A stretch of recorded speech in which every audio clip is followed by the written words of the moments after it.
What's up, everyone? Today I'm bringing a deck profile on my Marincess. Now, Marincess is a pretty fun deck, and it's actually a pretty decently rogue deck that can basically make a monster, make it unaffected. Pretty cool deck. It's pretty consistent, and you can also run a bunch of hand traps. So, without further ado, let's get right into it. First, I run the 3 Blue Tang. Blue Tang is sort of like your normal summon. If this card is normal special summon, you can send one Marincess monster from your deck to the graveyard. And if it's used for the link summon of a water monster, you can activate the top 3 cards of your deck. If you do, you can add one excavated Marincess card to your hand. This is your starter and your extender all in one. Usually the card you're going to be sending off this would be one of your 3 copies of Marincess Seahorse. If you control a Marincess link monster, you can special summon it to a zone that it points to.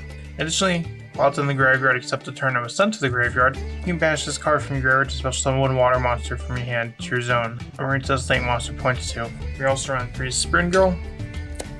Spring Girl is pretty cool. You can banish a Marincess monster from your yard to special summon this card from the hand. We also run the 2 Pascalis. Now, before I think some people they would rather have Pascalis as their normal summon Pascalis effect to special summon the Blue Tang, which just doesn't really work.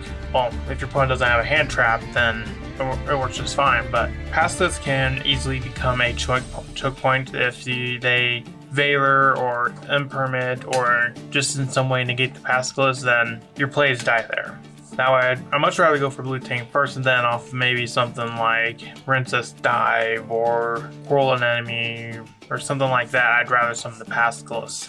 Also run 1 copy of Mandarin. If you control 2 or more Marincess link monsters while this card is in your hand or graveyard, you can target water monster you control, special summon this card to the zone it points to, but banish it when it leaves the field.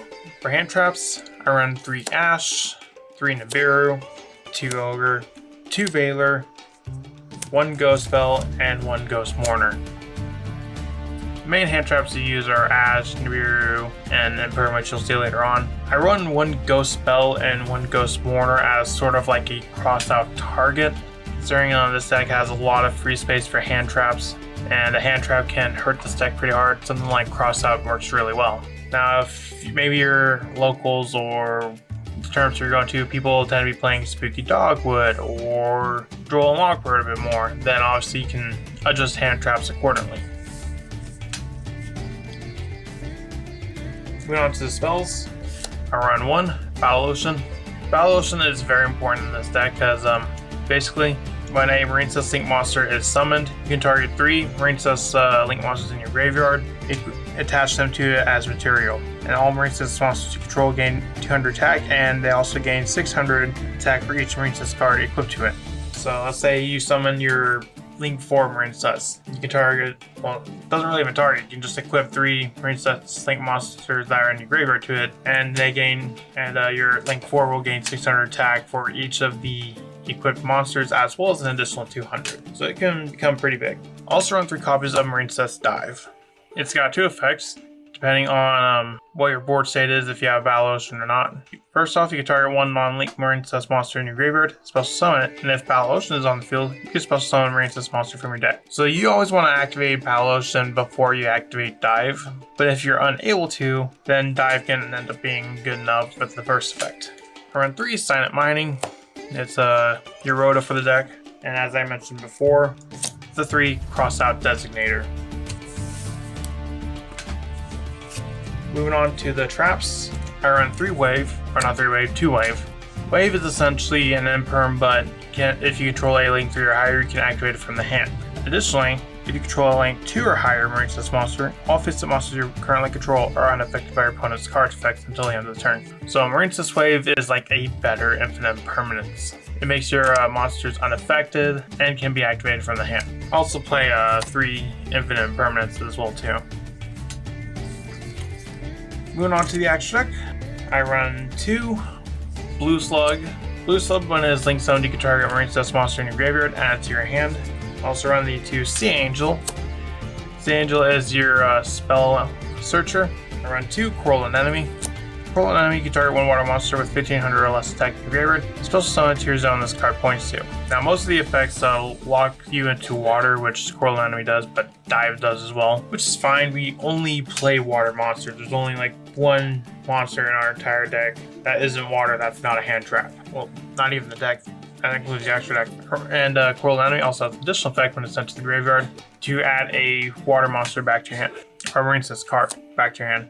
I run one Coral Triangle. Coral Triangle is very important. You can send a water monster from your hand to the graveyard to add one Marincess trap from your deck to your hand. So Coral Triangle searches your Marincess wave.